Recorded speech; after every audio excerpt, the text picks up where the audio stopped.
Hello ICSE class 10 students, welcome to my channel. आज हम एक नया सीरीज शुरू करने जा रहे हैं, ICSE class 10 competency based question series. You all know that council is asking competency based questions more and more every year, and competency based questions need conceptual clarity, problem solving ability. Okay, तुम ऊपर ऊपर से पढ़ के जाओगे, सिर्फ book के questions को करके जाओगे, कंसेप्ट अगर क्लियर नहीं है बहुत डेप्थ तक तो नहीं कर पाओगे। तो इसीलिए मैं ये सीरीज शुरू कर रहा हूँ कॉम्पिटेंसी बेस्ड क्वेश्चंस का। और आज हमारा क्वेश्चन नंबर 1 है जो मैंने लिया है फोर्थ चैप्टर से, फिजिक्स का फर्स्ट चैप्टर है। And let us read this question, let's try to solve this question. तो चलो शुरू करते हैं। A uniform half meter scale is balanced at the 20 centimeter mark. Now this is talking about a half meter scale. So here you should be careful that it is not a meter scale, it is a half meter scale. कई बार वो metre scale बोलता है, तो metre scale का length होता है 100 centimetres और half metre scale का लेंथ होता है 50 centimetres. Let's draw the metre scale, I mean half metre scale, so it will be more clear to us. तो this is our half metre scale. ठीक है, मैंने एक लाइन ड्रॉ कर लिया, you can see this line, this is, let's assume that this is our half metre scale. If it is a half meter scale, I have already said the length should be 50 centimeters. That means this is 0 centimeters, this point, and this point, the other end is 50 centimeter mark. Exactly midpoint पे कौन सा mark होगा? Obviously, you know 50 का आधा क्या होता है? 25. So exactly midpoint पे 25 centimeter mark is there. Very simple. Now this is a uniform half meter scale. What does this word mean? Uniform means the mass of the scale is uniformly distributed. इसका मतलब ये है कि ये scale कहीं ज़्यादा भारी और कहीं कम भारी ऐसा नहीं है, पूरा मास यूनिफॉर्मली डिस्ट्रीब्यूटेड है। ठीक है, अब एक बहुत इंपॉर्टेंट सा कंसेप्ट है। कंसेप्ट ये है कि यूनिफॉर्म हाफ मीटर स्केल या यूनिफॉर्म मीटर स्केल का मास कहाँ कॉन्सेंट्रेटेड होता है, किस पॉइंट पर उसका सेंटर ऑफ मास होता है? It lies at the mid point of this scale. The mid point is this 25 centimetre mark, isn't it? Midpoint of this 50 centimeter scale is 25 centimeter mark. तो 25 centimeter mark पे इस पूरे metre scale का mass concentrated है, या हम बोल सकते हैं वेट कॉन्सेंट्रेटेड है। ठीक है, तो हमें एक्चुअली निकालना है। If you read the question further you will see that we have to calculate the weight of the scale. इस स्केल का हमें वेट निकालना है। तो ये वेट किस पॉइंट पे कॉन्सेंट्रेटेड है वो हमें पता चल चुका है। I just told you that for a uniform rod the weight और the mass is concentrated at the mid point of the scale of the rod. लेकिन शर्त ये होना चाहिए it should be uniform. Okay, अगर नॉन यूनिफॉर्म है तो जरूरी नहीं है कि उसके एग्जैक्टली सेंटर पर ही होगा, but for a uniform rod it is guaranteed that वो उसके सेंटर पर ही होगा। तो हमें ये वेट निकालना है जो उसके सेंटर पे यानी मिड पॉइंट पे कॉन्सेंट्रेटेड है। So we are calling that weight as W, any variable name we can give, and let us call this W GF, unit is GF because the other weight 100 GF, तो unit यहाँ GF दिया हुआ है तो ये भी GF ही होगा। Now let's read the question, we haven't read the question, the first sentence complete yet. तो क्वेश्चन कहता है this half metre scale is balanced at 20 centimetre mark. Balanced का मतलब होता है कि this scale is completely horizontal. ऐसा नहीं है कि कहीं झुका हुआ है इस तरह से या इधर ऐसा झुका हुआ नहीं है, it's completely horizontal. Then we call it that it is balanced, यानी वो इक्विलिब्रियम की स्थिति पे। But it is balanced at which mark? 20 centimetre mark. 20 centimetre mark को हम यहाँ पे ड्रॉ करेंगे स्केल के ऊपर। तो ऑब्वियसली 25 सेंटीमीटर के लेफ्ट साइड में 20 सेंटीमीटर होना चाहिए, समवेयर हियर, इजंट इट? 25 से कम है ना 20, so 20 should be on the left side of 25 and 20 centimetre पर ये बैलेंस्ड है। तो हमने देखो यहाँ पर एक ट्रायंगल बना दिया। This triangle is the fulcrum और you can say the pivot और you can say knife edge. मतलब कि वो एक पॉइंट है जिस पॉइंट के ऊपर इस स्केल को हमने रखा हुआ है और ये स्केल परफेक्टली बैलेंस्ड है, वो फल्क्रम है, पिवट है। ओके, तो इस पॉइंट के अबाउट ये मीटर स्केल बैलेंस्ड है। मतलब ये इस पॉइंट के अबाउट न तो ये इधर झुका है न तो वो उधर झुका है, परफेक्टली बैलेंस्ड है, हॉरिजॉन्टल है। तो कहाँ पे बैलेंस्ड है? 20 सेंटीमीटर मार्क, इसलिए मैंने 20 सेंटीमीटर मार्क पे एक पिवट को ड्रॉ कर दिया है। अब कब ये बैलेंस्ड है? It is also said that it is balanced when a weight of 100 GF is suspended from one of its ends. एक 100 GF वेट को हमने जब सस्पेंड किया from one of its ends, this is also very important, how do we decide which end? at which end have we suspended this 100 GF so that this is horizontal? There are two ends ना, एक तो ये end है, end A, और एक end है end B. Are you getting the point? There are two ends, end A and end B.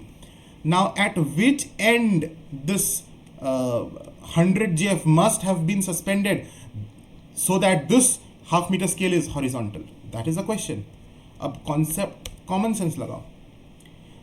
This point 20 centimeter mark is the point of rotation. यानी ये वो pivot है.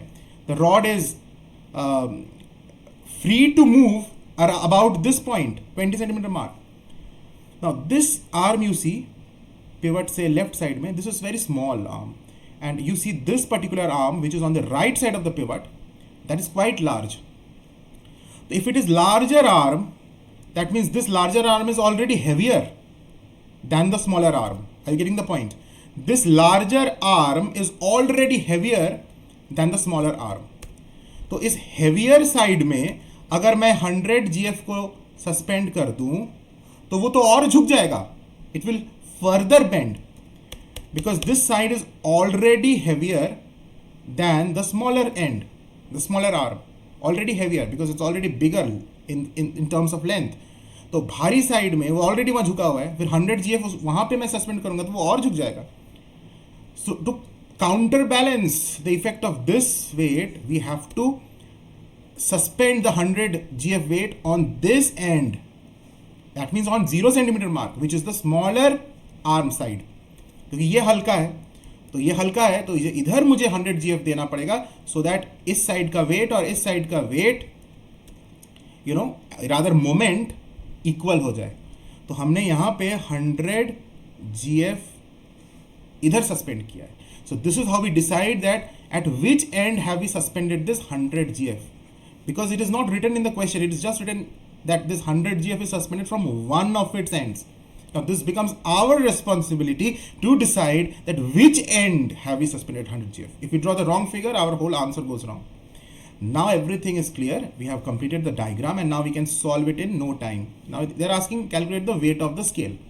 Now since this rule is balanced, likha hua hai question, it is balanced. It means that the anti-clockwise moments and the clockwise moments are equal in magnitude. तो लिख सकते हैं हम ऐसे, in equilibrium, equilibrium means balanced state.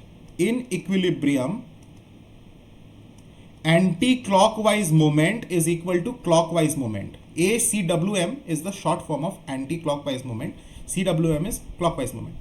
Now let us see which force is causing the clockwise moment, or rather anti-clockwise moment we are talking about first. So which force is causing the anti-clockwise moment? Very clear. This 100 GF force is trying to rotate this rod in anti-clockwise direction about this pivot. Pivot समझ लो, pivot ये जो triangle मैंने बनाया है वो pivot है, और इस pivot के around ये 100 GF weight जो है वो इस तरह से इसको झुकाने की कोशिश कर रहा है ताकि वो एंटी क्लॉकवाइज डायरेक्शन में घूम जाए. ये वेट, ये स्केल एंटी क्लॉकवाइज डायरेक्शन में घूम जाए.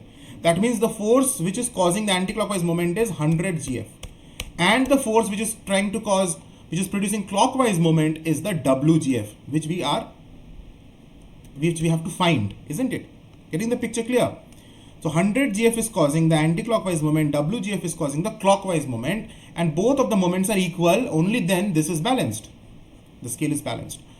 So how do we measure the moments? Moments का formula होता है, याद रखना, moment का formula होता है. Moment, जब भी हम moment due to any force निकालते हैं, the formula is the product of the magnitude of the force and the perpendicular distance from the line of action of force and the pivot. यानी ये जो force है इसका pivot से जो perpendicular distance है जिसे मैं d बोलता हूँ, उस d को हम फोर्स के मैग्नीट्यूड से मल्टीप्लाई कर देंगे तो वी गेट द मोमेंट.